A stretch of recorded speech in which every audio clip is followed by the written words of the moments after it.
Well, I guess this hoodie, this t-shirt, this key ring, this fridge magnet, all should now just be stored away in my loft as recommended by my counsellor. Doesn't help as well that this Oxford rejection curse has made me physically ill. But yes, for 2022 entry into Oxford University to study human sciences at Wadham College. Well, my second college was Keble.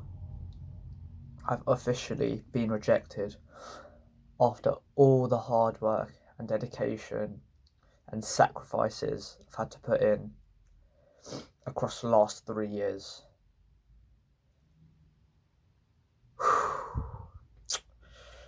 I just don't know where to begin. All I know is that this video today is going to be a really long one, and I just plan for it to be useful.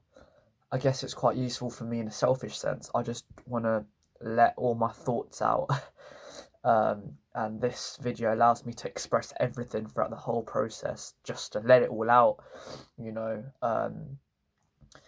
I guess it's useful for everyone else who was rejected, just to show you weren't the only one.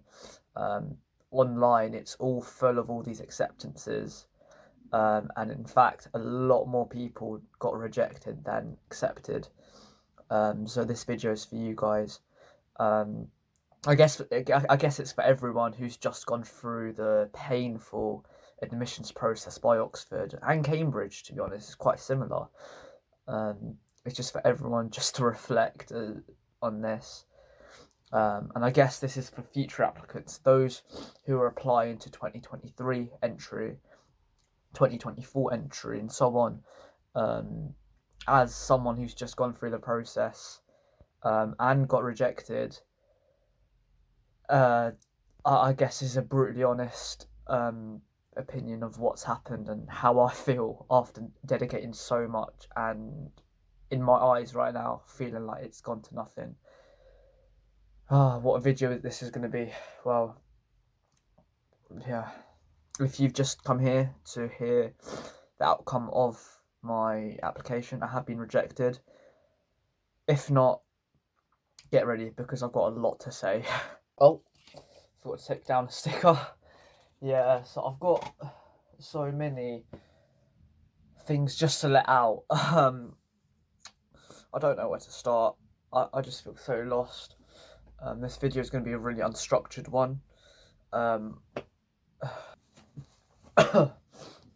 Oh man, doesn't help that we got mocks next week as well, so I need to get down and revise. You know how important mocks are this year. But yeah, rejection hurts, especially when it's a huge rejection like this. I think that I set my heart on it, and I made the mistake of not looking around at other courses enough, and just putting too much into it.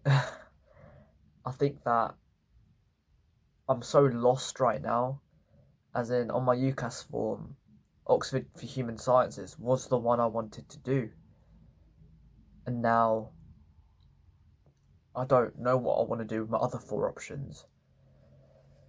Yeah. Alright, this video is going to be long, as I said. If you're just here for the key bits, if you want to see my live reaction or what I'm planning to do next, do check those 2 videos out, which are going to be linked below. Those of you who have been here right from the beginning, I made this YouTube channel about 3 years ago as well, with the idea of just letting myself express myself, my personality, as well as guiding others through education, expressing my experiences in things. This offer was what I was working towards.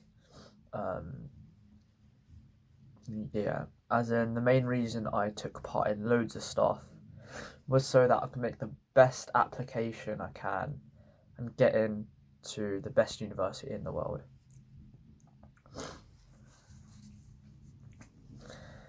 And it's just gone like that. It's gone. One email, the words, "I'm sorry to inform you that your application has been unsuccessful." I don't know what to say. I'm so lost for words. I am so lost. I know that most of my videos are quite like smiley, and I do try and create like this positive atmosphere when talking. Unfortunately, this video is going to be quite depressing because today is Sunday. I got rejected on Tuesday, and I still haven't moved on completely. I'm struggling to do that. I can't. I just keep thinking things over. What do I do next? What do I do in my life? What is the point?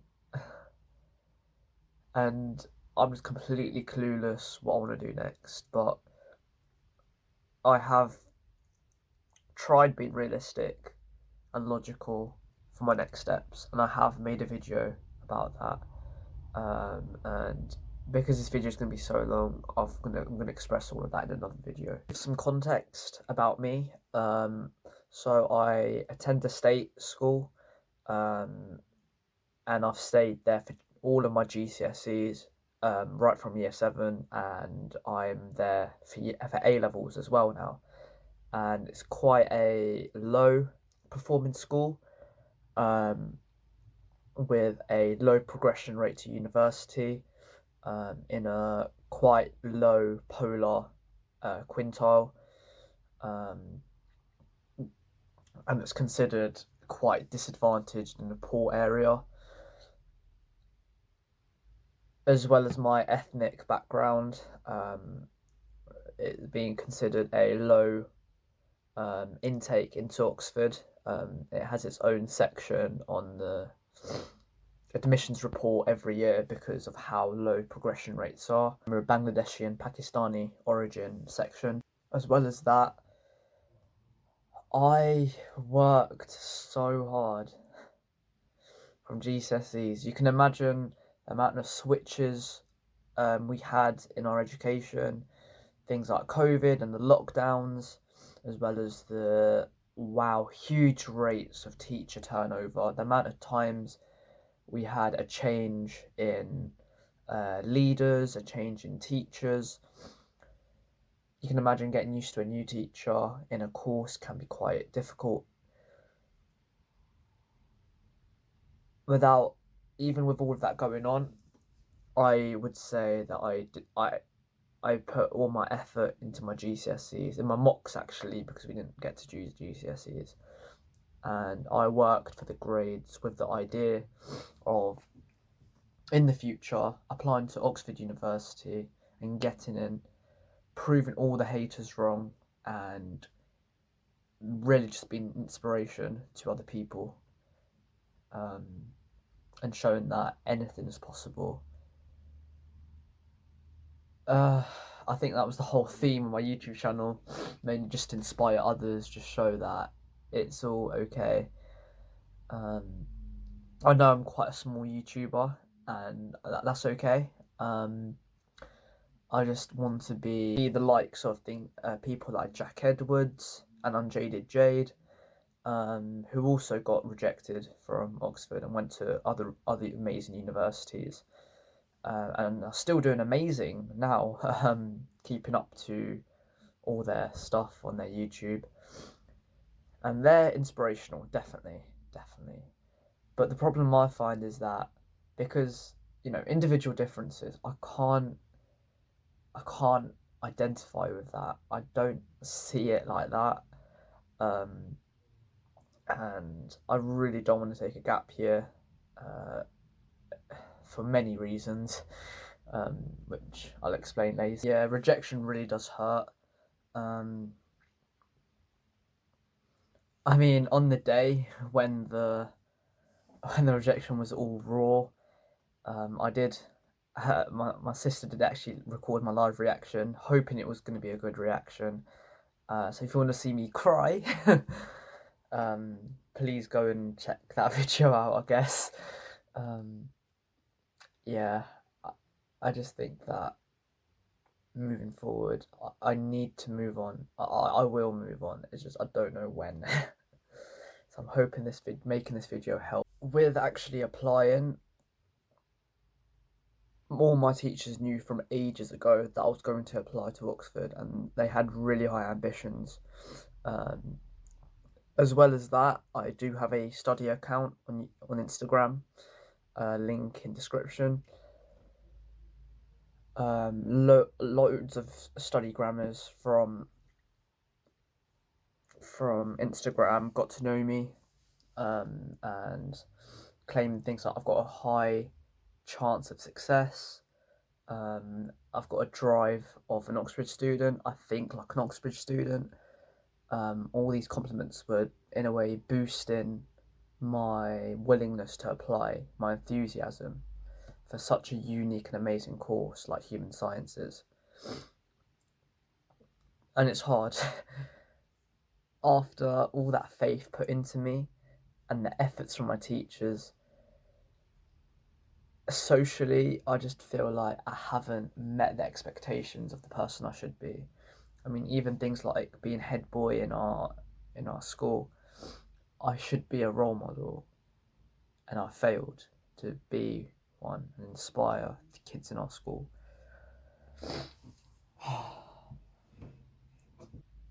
It's just gone to a point. I never thought I'd feel like this, but I'm rethinking everything. Every little thing that happened throughout the admissions process. Things like, were my GCSEs good enough? Should I have spent more time reading around my subject? And I did a lot of reading around my subject.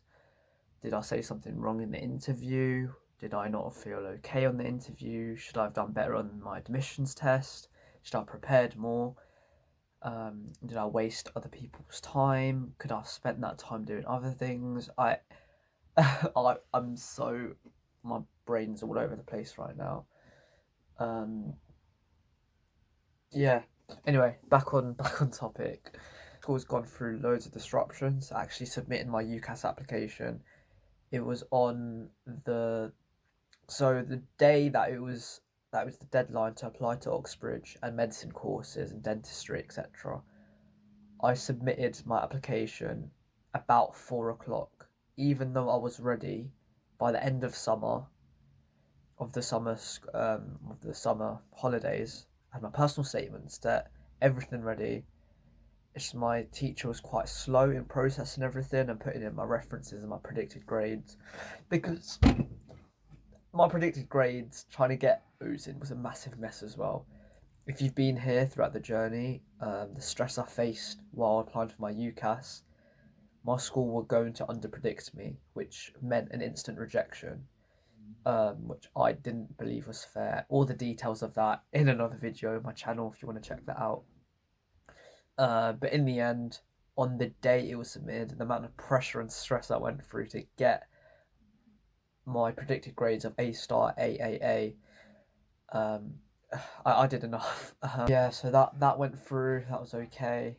That was stressful. I fought for it in the end, and I got what I feel like I deserved. Moving forward, came TSA exam, and I don't know what it was on the day, but I completely flopped. Like, the test was a lot harder than I'd imagined, because I did every single past paper there was online. That's a lot of preparation, but the test is designed so you can't prepare for it. All the resources I could, but in the end, I just left the exam feeling like, oh, I didn't do that well. But luckily, I did enough. My TSA score was 60.7, as you'll see now, and I also reacted that live on another video as well. It was definitely low, but for human sciences, it was considered enough. So I was quite optimistic throughout the day. Yeah, there was also a bunch of situational disadvantages I faced. which I won't go into details of because there was quite a lot, and I don't want to put anyone in blame because at the end of the day, it was the test that I sat. It's my performance, it's fine, but that was okay. And I always had this. I built up this habit of always checking the student room official Oxford University thread, checking what other people were thinking and any conversation and finding out the details of the entire process and just trying to understand everything. And yeah, I really struggled to concentrate in school. So we were going over new content, but I was so fixated on Oxford that I was like, you know what? Once I get that Oxford offer, I'm going to be so motivated. I'm going to work so hard and I'm going to destroy my A levels. Now that mentality's gone. And I'm behind in A levels now, and I'm in a mess, but I'm sure I'll be able to sort something out. I know me. Yeah. So that happened, and then once I got my invite for an interview from Wadham and Keeble, I was so happy. It was definitely the best day of the academic year. Um, it was amazing. Again, the details of that in another video because I can't fit everything in. And then I had 1 week to prepare, and I prepared, did more reading, looked at more documentaries online. But the interviews are designed so you can't prepare for them, but I tried to get into the mental state. So I had mock interviews with my teachers. I tried getting resources from out there. Even though my teachers did help, I don't think I got the support that other people got. I heard people got things like 9 or 10 mock interviews. I only got a few.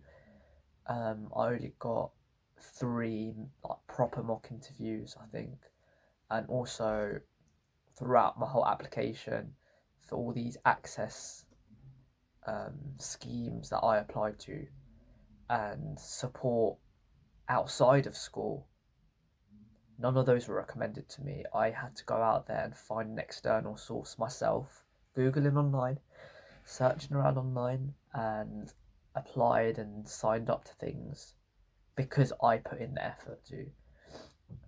And it's just the thought that other people perhaps didn't do that, perhaps applied because they felt like it was just an extra thing, applied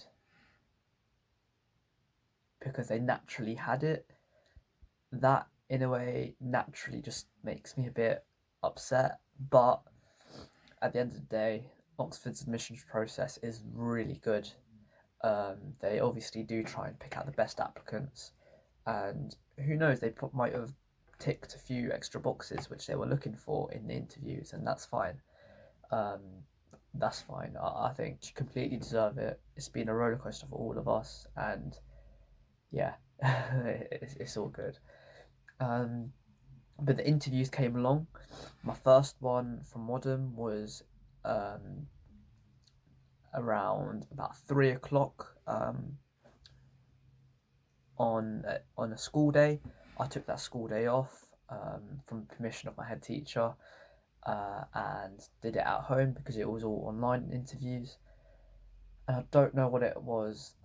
I don't think I'm allowed to discuss the interview content, but it was my first interview was really biology based, and because they have to fit in so many interviews in a short space of time. I think I was probably one of the last people to interview for that day, or I don't know if it was anything else, but the vibe from the interviewers just wasn't right, and I felt so uncomfortable.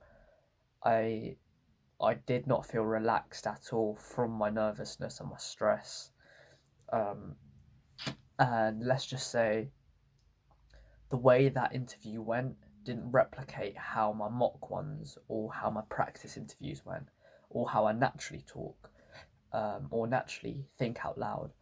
Um, the amount of times I stuttered, the amount of times where I gave a response that perhaps didn't blow their mind, Yeah, so I completely messed up the biology based interview. And consider this, human biology is my favourite part of any subject in school or anything right now. And I messed it up. um, yes, that interview went terribly, and at the end of the Zoom call, it was just so awkward that I just couldn't do anything. I was struggling to speak, and there was very little reassurance. Um, I wanted the interview to be a bit like an academic conversation, which the second one was like, which I'll go on to soon. But it was usually the case of giving a question and just letting me talk, really, and them just staring at me. It's fine though. It's fine. It's okay. It's over now, and I'm just thankful for that. Um, there was no conversation. It was just literally me talking, and I guess I understand because it is they're trying to see how you think and if it fits the style. But the second one was completely different. The second one was a lot more engaging. So that one was at Keeble the next day in the morning. So I assume I was probably one of the first people to be interviewed, and there was a lot more flow to it. It was really anthropology or sociology based. So I managed to talk quite a lot in terms of society and everything. I can't give away too much. But yeah, the he was constantly challenging my ideas. I was challenging him. I asked questions to him actually, so it felt really good. And yeah, the conversations we were having, I expressed my enthusiasm. I'm pretty sure he appreciated it because of the smiles I was seeing, um, and it was a lot more calmer or informal from my first one. Um, and I left that one all happy, and I just was praying that my second interview compensated for my first one, even though on my UCAS form I did put Wadham, my first college, as my first choice. Now, don't let this put you off from applying to Wadham because I attended a summer school there, an access summer school, which played a huge influence on me actually picking Wadham um, back in summer, and it was amazing there. I made an entire video on my experiences there, so please go and check that out with videos and everything. And that was the main reason I applied there because I wanted to go back there. But yeah, genuinely, the people there are amazing, food is amazing, and the environment is so good. So definitely don't let this put you off from applying to any of the colleges in Oxford or Cambridge. I'd imagine it's quite similar. After my interviews, I was constantly stressed about my TSA result and my interview experience. Not sure how it'd be taken, so I was so active. I mean, really active on the Oxford TSR thread. And I was constantly checking it, making sure other people are okay. It was such an amazing atmosphere, everyone supporting each other. And come the day before results day, I was super stressed. I got no sleep that night. Um, and in the morning, found out my TSA score of 60.7. I was quite happy with that because I've looked at a lot of um, data from Oxford admissions, like the yearly statistical report, individual colleges reports, what tutors are looking for, things like that. Excel spreadsheets of admissions from What Do They Know, um, and Request Information websites, Freedom of Information Act. And I was getting this image, and generally I thought I had a really good chance, and I gave it my best shot. Um, and yeah, Tuesday found out I got rejected.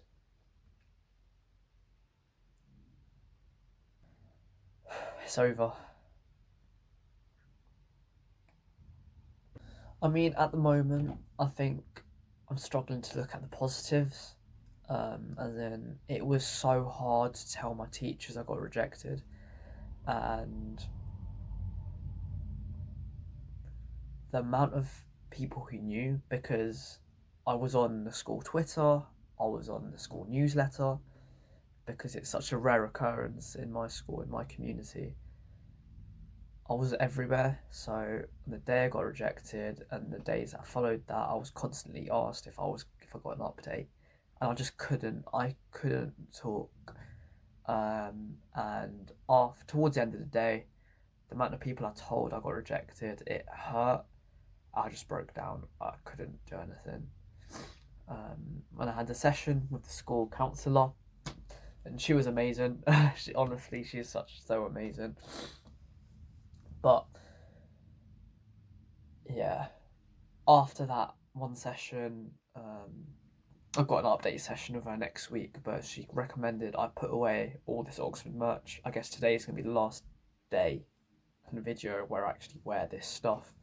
I'm going to just put it away and focus on other universities, which I'm starting to realise how amazing they actually are. I'm guilty of being so biased towards seeing Oxford so perfect, so amazing, right at the top, that I've severely underestimated and understood, if that's a word, how prestigious and how great these other institutions are that I've applied to, and I need to tell myself I'm sorry for that, because they are really amazing. And it's almost been a week since the rejection and I'm feeling a lot better. I'm not completely over it, otherwise I wouldn't have been making this video, but I am slowly getting there. But it just makes me think that I just feel like the system here is still really biased. Now, I'm not saying that I deserve the place, because I'm sure there were many amazing candidates. It's just the thought that I've given up so much to make this application the best I could, and it's still not enough to get to your dream. And it makes me think, what is the point of working hard? What is the point of aiming high, of being ambitious, of trying to get to where you want to be, if one email can just destroy your dream? I full on, from the 2021 Oxford Prospectus, the Human Sciences page, I printed it out and stuck it on my wall here. So every time I'd study at home, put in all those hours to my A levels to make sure I get those A's and A stars, I'd look up and say, you know what, I've got a reason for working hard, and now I don't. Now I don't. It's simply as that.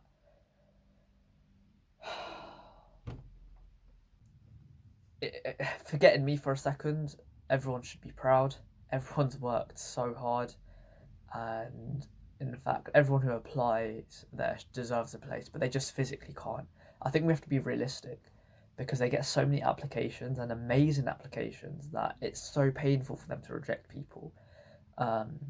So whether you got in or you got rejected, post-interview or pre-interview, you're an amazing person. And like, you don't deserve to be rejected, but we have to understand that that is the reality.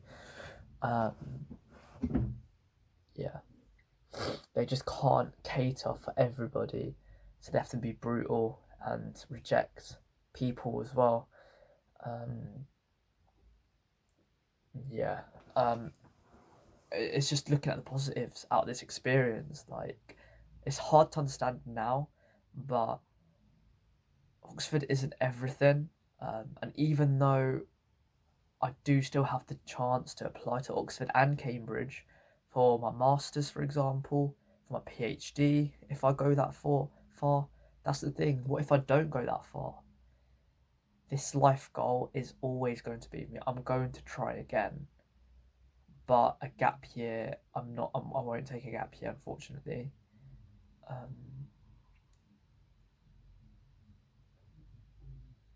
think that we've learnt we need to understand that we've learned so much through this whole process.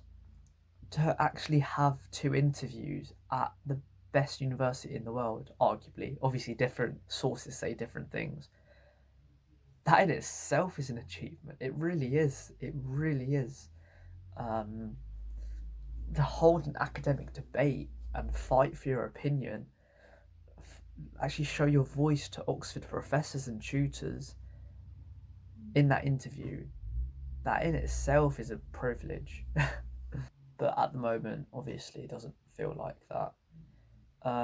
As well as that, I'm lucky enough, I'm really grateful to have been accepted into the Access Summer School by Wadham College themselves.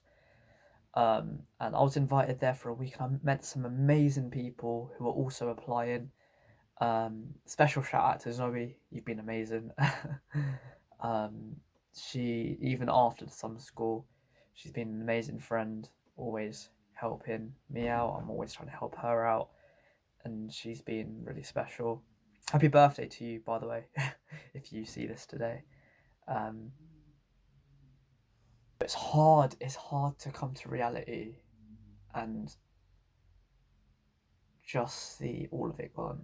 The thing that I'm struggling to do is look beyond university. So I always get asked by friends, teachers, my parents what I want to do in the future as a job, as a career, and I've got no clue. I've only thought up to university, and Oxford was my goal. I haven't thought beyond that. It's just I have no clue. I've done my intensive research around university and careers, what career I want to do. So that's difficult, but I think I need to put more weight in on my other courses now and get distracted from it. I still have this habit of looking on the student room and I'm hearing these people saying, is anyone here um, doing this course at this college? Let's make a group chat. Yay, I've got an offer, things like that. And I'm like, wow, you've all worked really hard. That's amazing, you deserve it. But I just think that could have been me. I always think that how different it would have been if I got an offer, especially after all those things I've given up. If I had an offer, that atmosphere right now would have been so different. Um, very grateful for the amount of support I had. My boxing, first of all, my boxing club is amazing. I went back there for the first time yesterday, and the amount of support I got when I was really down is insane. The boys there I think of so highly, and like thank you for being there.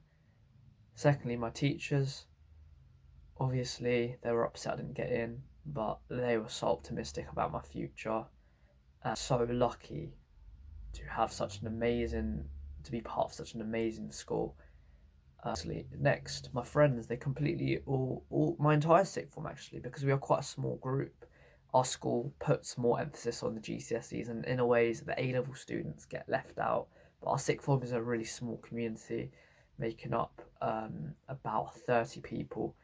That everyone there understands as well. We've moved on, and also everyone on things like my study account, the study community, people I've met throughout the journey here, everyone, my 1.3 subscribers on YouTube, you all are amazing, and I thank you for helping me out and even watching this video. Thank you so much. I'm sorry to have used so much of your time. Myself, and it's taken me a while. I tell myself I need to move on, and it needs to come to the point where I don't even care. I don't even care about doing a master's or a PhD at Oxford or Cambridge. These universities are simply names. It's about my future, what I do with it, and that's what matters. And the university name has got nothing to do with how you experience it. Perhaps I'm going to have a much better time at another university. Perhaps it was for the best. Everyone's saying it was for the best. Perhaps it was. Perhaps it was.